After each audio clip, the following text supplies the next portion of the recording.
সুপ্রিয় দর্শক, আপনারা ধান ভাঙার মেশিন দিয়ে ধান ভাঙা হচ্ছে সেটার দৃশ্য আপনারা দেখতে পাচ্ছেন। এক সাইডে বস্তা ধানের যে তুষ সেগুলি এক সাইড দিয়ে পড়ছে, সেটা আপনারা দেখতে পাচ্ছেন।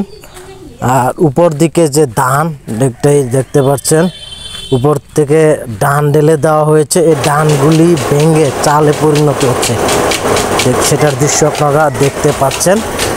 অর্থাৎ এই মেশিনটা হচ্ছে ধান থেকে চাল ভাঙার মেশিন। উপর থেকে ধান ঢেলে দেওয়া হচ্ছে এক এক বালতিতে করে, আর নিচে এক সাইড দিয়ে ধানের খোসাগুলি আর এক সাইডে চাল। এই যে ধানের খোসা, তুষ, যেটাকে আমরা তুষ বলছি, আর এদিকে এক সাইডে চাল পড়ছে।